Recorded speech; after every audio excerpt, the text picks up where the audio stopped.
우리 고린도 후서 우리 10번째 시간, 우리 전서도 10번째로 마무리를 했었는데 우리 후서도 10번째로 마무리하도록 하겠습니다. 자, 우리 고린도후서 10번째는요 12장 14절부터 13장 마지막 구절인 13절까지를 보도록 하겠습니다. 자, 저거는 날짜가 잘못됐고요. 자, 10번째 시간 오늘입니다. 마지막이고요. 여러분들이 너무 올해 한 달 동안 기다리셨는데 오늘 마지막 하도록 하겠습니다. 이 마지막 부분에서 핵심 구절을 제가 뽑았을 때 13장 4절을 같이 주제 구절로 보려고 합니다. 그동안의 내용들을 좀 떠올리셔 보시면 좋을 것 같습니다. 좀 시간이 흐르긴 했지만 고린도 교회의 백그라운드와 또 어떤 사정이 있었는지, 어떤 이야기들이 있었는지를 우리가 쭉 설명을 했기 때문에 여러분들 머릿속에 많이 남아 있을 거라고 생각이 듭니다. 자, 그런 것들을 정리하는 마지막 13장입니다. 14장 4절에 이렇게 되어 있습니다. 우리 함께 읽어보겠습니다. 시작. 그리스도께서는 약한 가운데서 십자가에 못 박히셨으나 하나님의 능력으로 지금도 살아 계십니다. 그리스도를 믿는 우리도 역시 약하지만 하나님의 능력으로 그와 함께 살며 여러분의 문제를 처리할 것입니다. 아멘. 이 고린도 후서 13장 4절에는 정말 중요한, 정말 외워도 좋을, 정말 암기하면 너무나 우리 마음속에 언제나 힘이 되는 그러한 내용이 여기에 아주 요약적으로 담겨 있다라고 저는 생각합니다. 매우 놀라운 예수님에 대한, 또 우리의 삶에 대한, 제자들의 삶에 대한, 교회의 삶에 대한 부분이 아주 이 두 구절에 잘 담겨져 있다라고 생각이 듭니다. 예수님이 어떻게 하셨는지, 바로 약한 가운데서라고 표현을 하시는데요, 이 약함의 의미가 무엇일까? 바로 자발적으로 약해지신 거죠. 세상 사람들은 예수님이 자기들이 잡은 것처럼 생각했죠. 유대인들도 그랬고 로마 군사들도 그렇고 예수님을 자기들이 잡은 거라고 생각을 했습니다. 하지만 예수님 입장에서 봤을 때는 사실 예수님이 잡히신 거죠. 스스로 의지적으로 그 길을 가신 거라는 뜻입니다. 이 부분을 우리에게도 적용하자면 그리스도를 믿는 우리도 역시 약하지만 이라는 걸 생각해 보면 사실 우리도 우리 마음대로 살 수 있었음에도 불구하고 우리가 우리 마음대로 살지 않고 예수님의 뜻대로 살기 위해서 우리를 절제하는 그런 의미에서의 약함, 그런 약함 속에 우리를 집어넣은 거죠. 그래서 세상 사람들이 볼 때는 저 사람이 이렇게 약해, 왜 이렇게 부자연스러워, 왜 이렇게 답답한 삶을 살아, 왜 이렇게 자유롭지 못해, 뭐 이렇게 느낄 수도 있죠. 하지만 예수님이 그렇게 약한 가운데서 그 십자가에 못 박히시는 수모를 당하셨지만, 그러나 하나님의 능력으로 그 십자가 죽음을 이겨내시고 부활하셔서 지금도 하나님 우편에 앉아 계셔서 우리를 돌보고 계시고 있다라고 요약할 수가 있습니다. 마찬가지로 우리의 삶에 있어서도 생각해 보면 우리가 우리 스스로 나는 예수님의 제자가 되겠습니다, 나는 예수님의 말씀대로 살겠습니다 라는 결정을 했기 때문에, 그 결정을 안 했을 때는 그냥 내 마음대로 해도 되는 무수히 많은 일들을 절제하면서 스스로 우리를 약해 보이는 모습으로 우리를 들이밀었습니다. 그렇지만 그 결과적으로 우리는 어떤 결과를 낳게 되는지, 하나님의 능력이 우리에게 들어오는 것을 경험하게 되고 하나님과 함께 살며 우리들에게 주어진 그 문제를 우리의 힘이 아니라 하나님의 힘으로 문제를 처리해 나갈 수 있다라는 것, 바로 그것이 제자의 삶이고 또한 교회 역시 그러한 일을 경험하면서 살아가는 그런 공동체입니다. 너무나 중요한 내용이죠. 그래서 이 부분을 잘 기억하고 잘 외울 수만 있다면 정말 우리가 어떤 때 우리가 약하다고 느낄 때 그것이 슬프거나 아니면 힘든 마음이 드는 것이 아니라, 내가 자발적으로 그렇게 되려고 했지, 예수님도 그랬지 라고 느낄 수 있는 것입니다. 그리고 또한 우리가 그렇게 돼서 얻은 게 무엇일까? 우리는 약해 보여지는 길을 가게 되지만 궁극적으로는 하나님의 능력이 우리 안에 들어오게 되고 그 하나님의 능력으로 우리에게 주어지는 문제, 사실은 우리뿐이 아니라 모든 사람들이 다 삶의 문제를 겪지 않습니까? 근데 차이가 있다면 무엇이죠? 크리스찬은, 제자는 그 문제를 내 힘으로 푸는 게 아니라 하나님의 능력으로, 내 안에 사는 성령님의 능력으로 그 문제를 처리한다라는 것이 차이가 있다라는 것이죠. 고린도 지역에 원래 그렇게 이러한 복음을 전파했고 이런 복음을 받아들여서 제자가 돼서 사람들이 한 명씩 두 명씩 늘어났습니다. 그러나 시간이 흐르면서 원래 이 배웠던 가르침에서 벗어나서 그 대적자들, 특별히 바울을 공격한 대적자들과 또 로마의 문화에 계속해서 영향받으면서 그들이 어떻게 변해갔죠? 자기가 약해지려고 했나요? 자기가 강해지려고 했죠. 자기가 강해지고 십자가의 능력보다는 자기 자신의 능력으로 자기의 자유를 마음껏 쓰고 싶어 했습니다. 그것이 뭔가 멋있어 보이고 그것이 무언가 더 멋져 보였고 더 명예로워 보였다라고 할 수가 있던 것이죠. 그래서 많은 문제가 생겼습니다. 우리 고린도 전서에도 봤지만 음행도 생기고 분열도 생기고 또한 우상 제물을 그냥 마음대로 먹고 신전에도 마음대로 들락달락거리고 또 약하고 힘없는 사람을 그냥 고소해서 그냥 민사 고소를 해서 괴롭히고 또 법적이라고 하는 어떻게 보면 정당한 것처럼 보이는 절차를 지식이 없는 사람들에게 덮어 씌움으로써 성도가 성도를 고소하는 일까지 벌어졌습니다. 그들이 그렇게 자기가 강해지려고 했을 때 교회에 나타난 건 무엇이었나요? 죄와 혼란뿐이었습니다. 그렇기에 이 복음의 진수, 조금 아까 우리가 봤던 이 복음의 진수, 바로 이 내용을 우리 삶에 적용할 수 있느냐 없느냐는 교회가 건강할 수 있느냐 없느냐의 척도라고 할 수가 있습니다. 그래서 바울은 이제 모든 여러 가지의 고린도 전서부터 시작해서 고린도 후서에 있던 여러 가지 그런 이야기들을 다 마무리를 하면서 이제 마지막 세 번째 방문을 예고하면서 그들을 준비시킵니다. 그들을 준비시키면서 바로 이 본문, 그리스도를 본받는 태도에 대해서 상기시켜주고 있습니다. 이 태도를 기억해라. 그리고 내가 가서 만날 때 우리 함께 이 현재 있던 문제들을 해결하고 우리가 새로운 출발을 하자라고 이야기를 하는 것이죠. 자발적으로 약해지어서 십자가에 달리신 것이 바로 우리가 본받으려고 하는 모습이라는 것입니다. 하나님의 능력으로 죽음에서 부활하신 또한 그 모습을 또 기대하면서 우리가 기꺼이 그렇게 하겠다고 하는 것이죠. 여러분은 요즘 약해지고 있습니까? 아니면 강해지려고 하십니까? 영적인 의미에서 자발적으로 나 자신의 필요를 주장하는 것이 아니라 나 자신이 약해져서 섬기기 위해서 스스로 낮아지려고 하는 것, 그것이 바로 예수님의 태도를 본받는 삶이라는 것입니다. 고린도 교회가 바로 이 길을 가야 되는데 이 길을 가지 않고 세상과 똑같이 그냥 내가 멋지고 내가 필요를 채우고 내 것을 챙기는 것, 그 길로 다시 가려고 할 때 그곳에는 혼란과 죄밖에 없었습니다. 그래서 이러한 주제를 가지고 13장, 12장과 13장에 나오는 내용들을 살펴보면 크게 세 가지를 좀 구체적으로도 볼 수가 있는데요. 첫 번째는요, 바로 이 본문이 의미하는 첫 번째는요, 겉모습이 강한 것이 아니라 속사람이 믿음으로 강해야 한다라는 것을 바울은 추가적으로 설명하고 있습니다. 13장 5절, 4절에 이어서 5절에 이렇게 나와 있죠. 다시 같이 한번 읽어볼까요? 시작. 여러분은 믿음으로 살고 있는지 스스로 살피고 시험해 보십시오.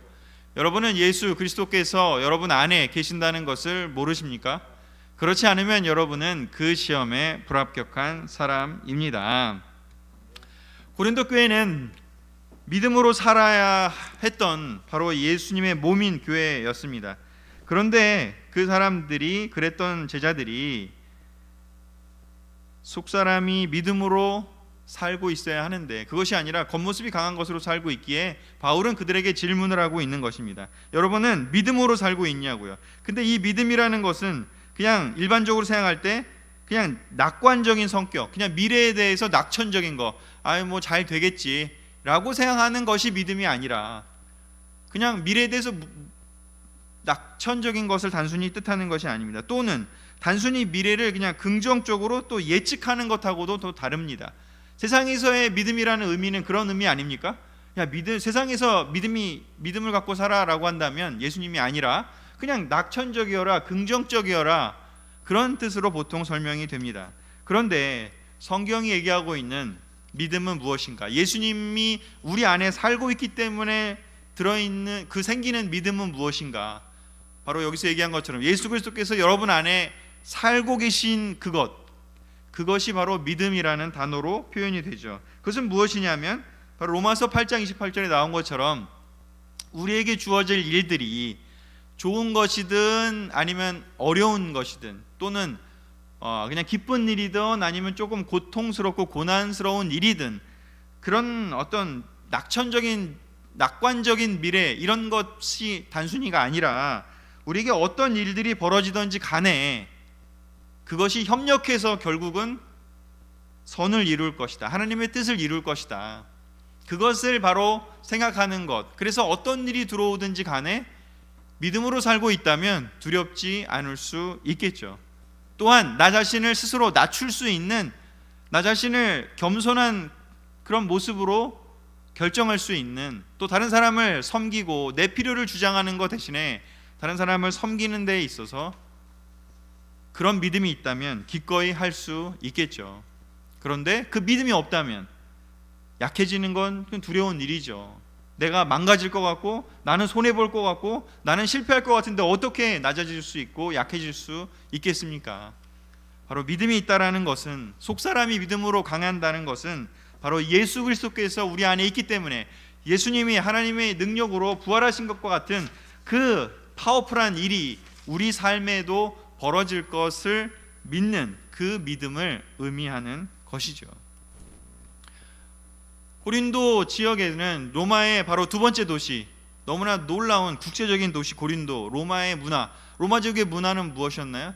우리가 예전에 많이 그 백그라운드부터 했죠. 자기를 자랑하고 자기를 드러내고 높여고 화려하게 이미지를 그렇게 구축하고 또 성공한 사람들의 스폰서를 잡아서 계속해서 그 라인에 타야만이 로마 제국에서는 인기 있고 출세하고 사업에 성공할 수 있는 바로 그러한 문화라고 우리가 그 시대를 살펴봤습니다. 그런데 하나님의 나라의 문화는 어떻습니까?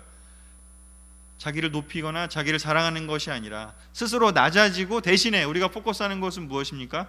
우리 속사람의 믿음, 내 안에 예수 그리스도께서 들어와 사신다라는 것에 포커스하는 것, 바로 그것에 집중하는 것. 이 두 가지 큰 거대한 세계관의 충돌이 지금 고린도 교회에 있었습니다.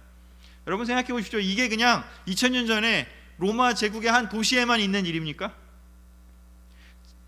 로마 제국은 이름을 바꿨을 뿐이지 역사 속에서 계속해서 또 다른 모습으로 계속해서 실존해 왔습니다.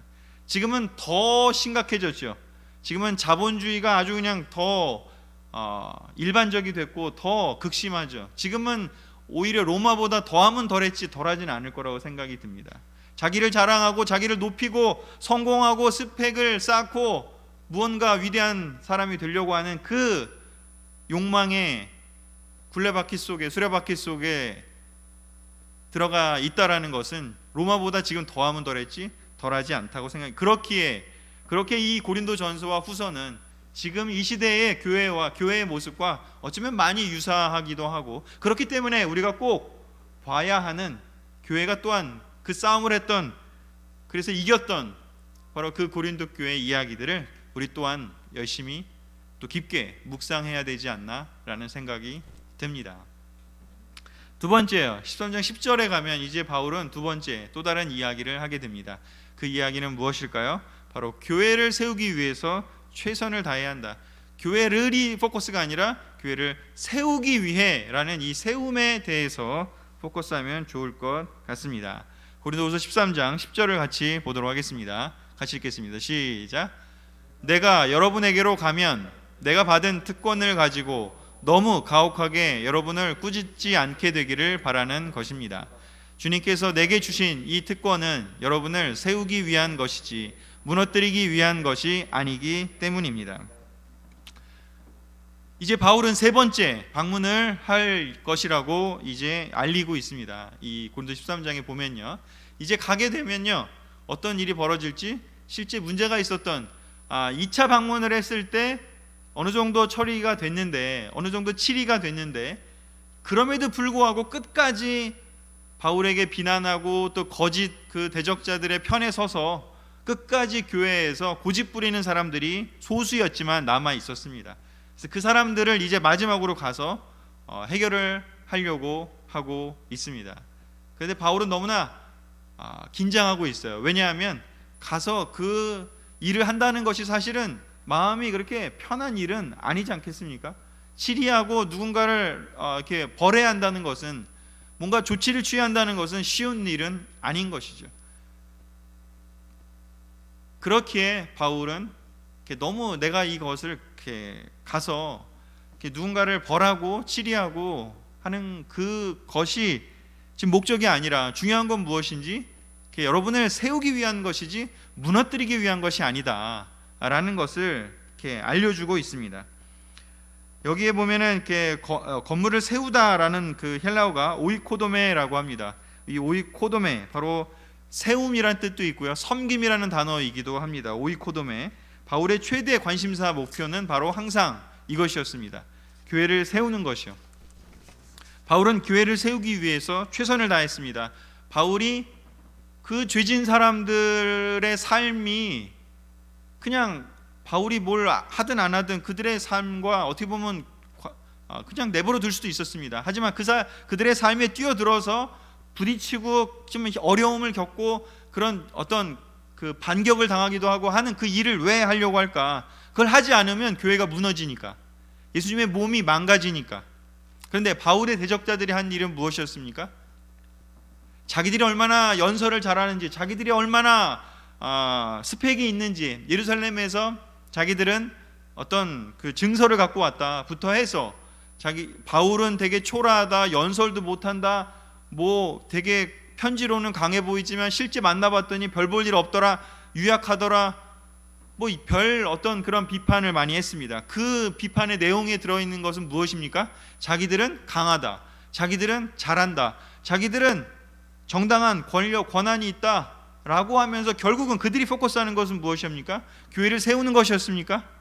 그렇지 않습니다. 그들은 자기들의 명예와 자기들의 이익을 위해서 최선을 다했을 뿐이죠.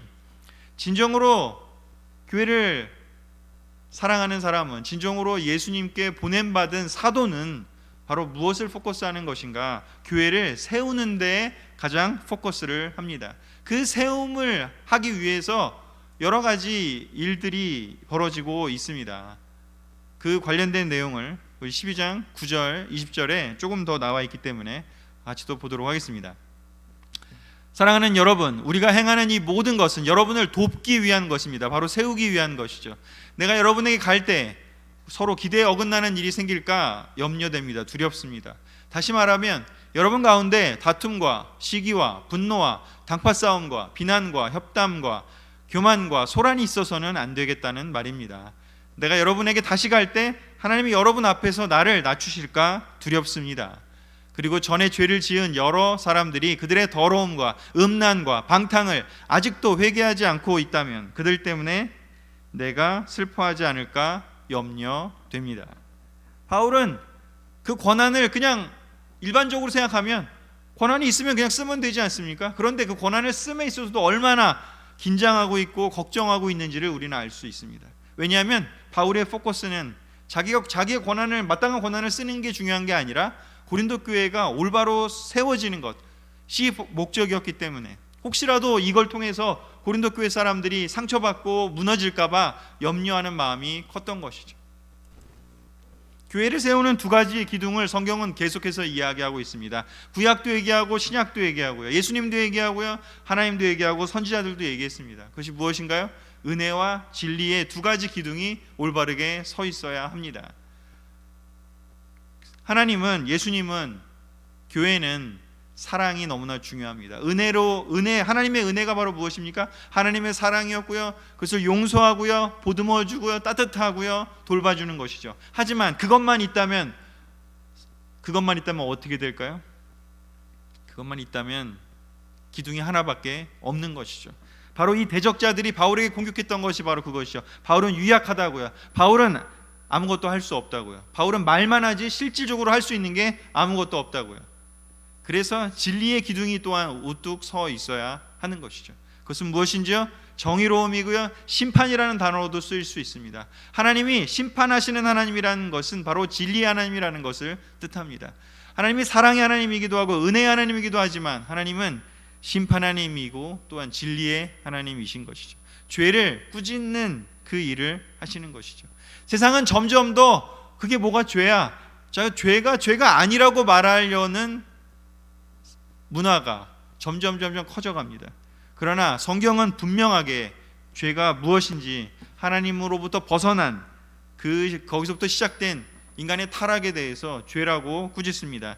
지난 두 번에 제가 없는 그 2주 동안 우리 목사님께서 이 부분을 잘 설명해 주셨다고 생각이 듭니다. 바로 이 어머니의 이미지인 은혜와 아버지의 이미지인 이 진리의 두 가지 기둥이 교회에는 잘 서로 연합해서 서 있어야 하는 것이죠.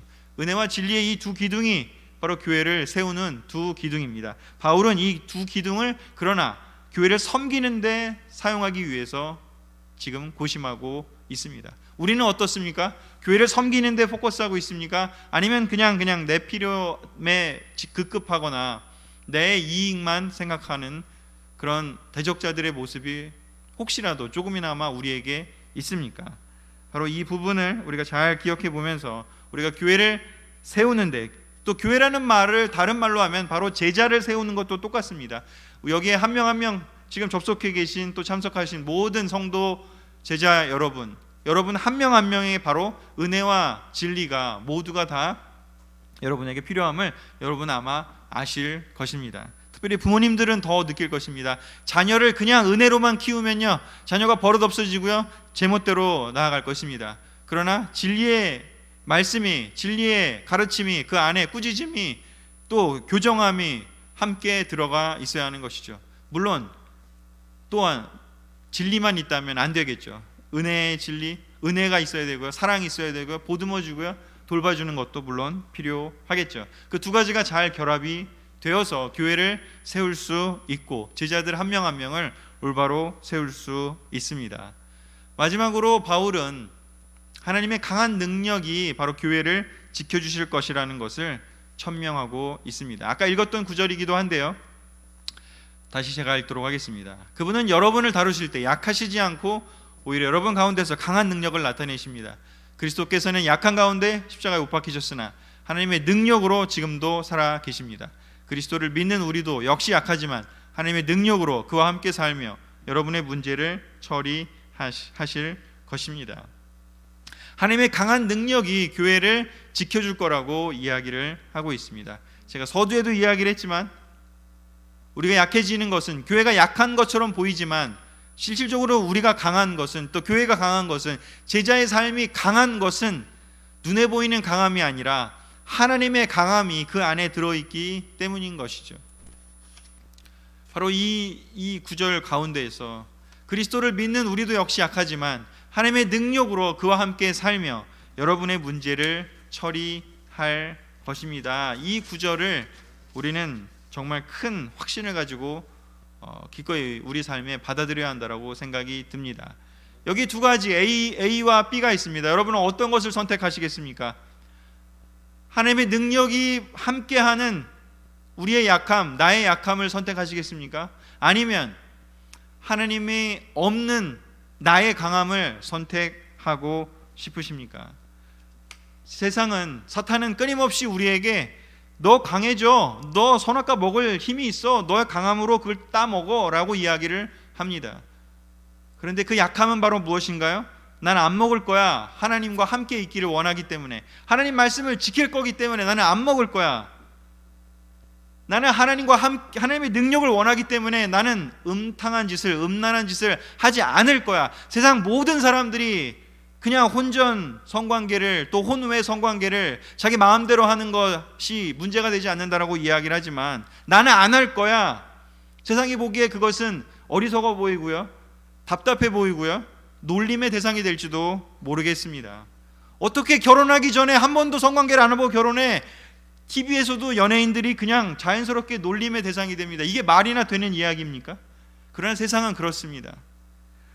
거짓말해. 그냥 그 정도 거짓말 갖고 그냥 상사 속이고 거래처 속이고 할 수 있는 거 다 속여서 그냥 너의 회사 이익을 극대화해. 세상에선 자연스러운 일이겠죠. 또 뭐가 있겠습니까? 여러분, 너무나 많은 것들이 세상이 보기에는 약해 보이는 것일지 모르겠습니다. 그러나 우리는, 제자는 무엇을 선택하였습니까?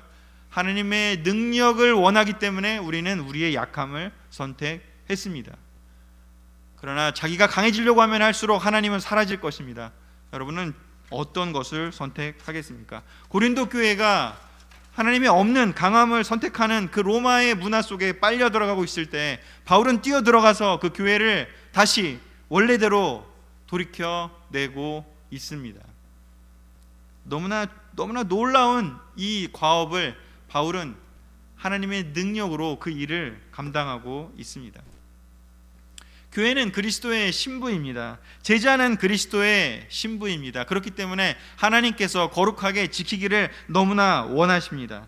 하나님께서 교회를 영원히 거룩하게 지키실 것입니다. 하나님께서 제자를 영원히 거룩하게 지키실 것입니다. 그러나 사탄은 우리를 계속 얼룩지게, 거룩에서 멀어지게, 죄를 짓게, 음란을 밥 먹듯이 음란에 그냥 빠져들게, 또 교만에 빠져들게, 이기심에 찌어들게, 다른 사람을 쉽게 의심하고 험담하고,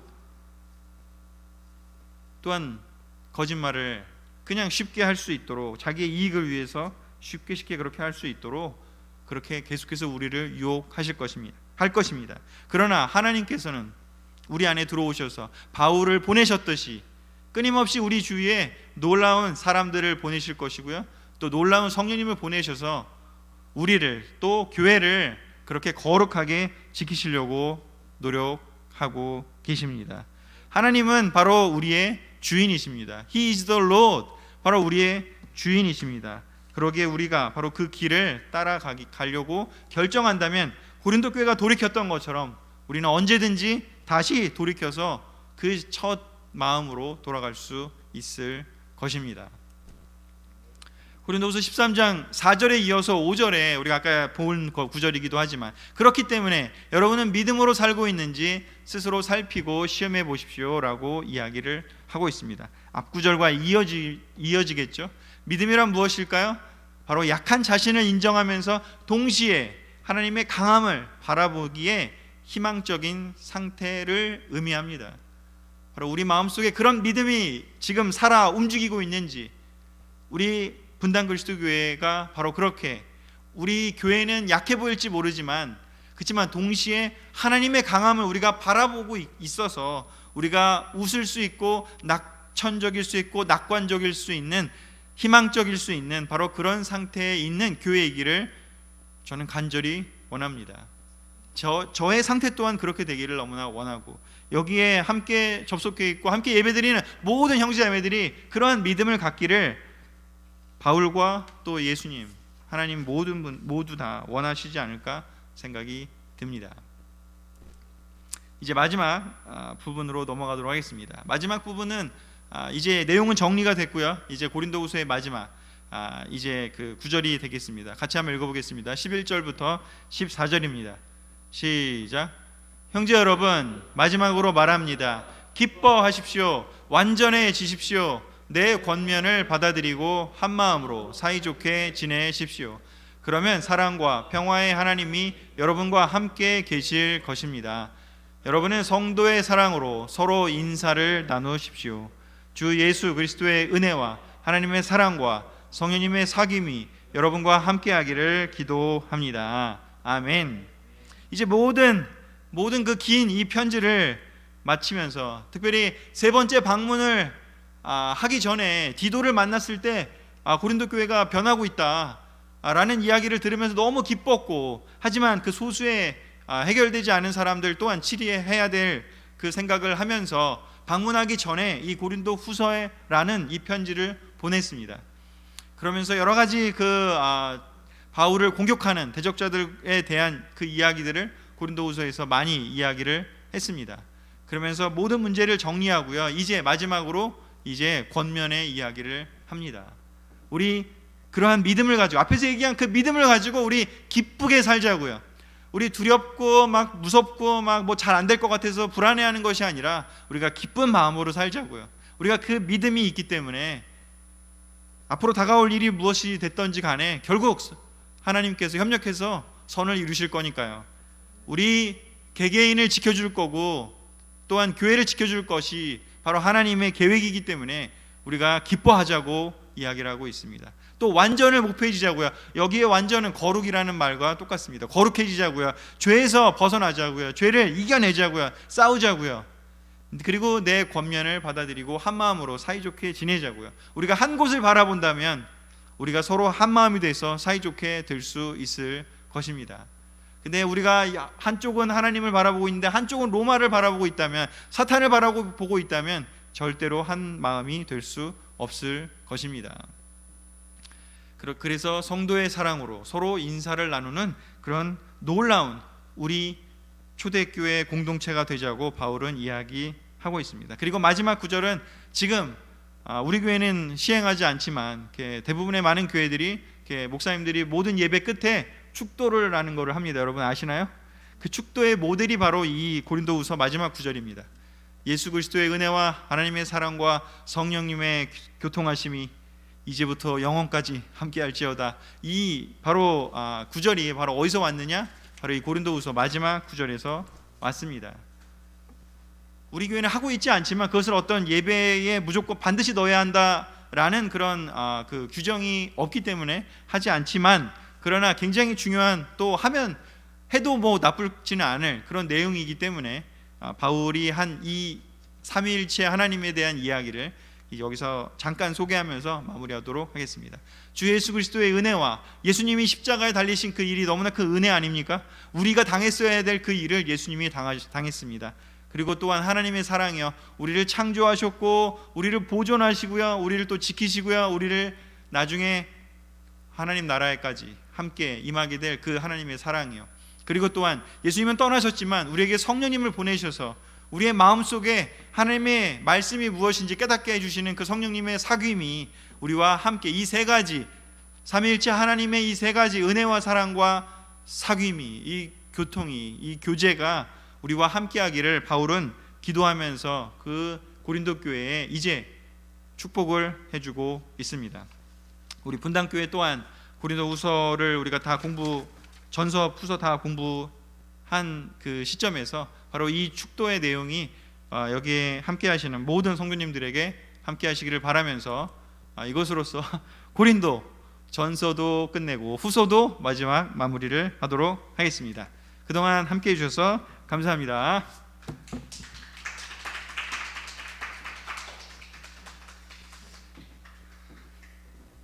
네, 그래서 우리 다음 주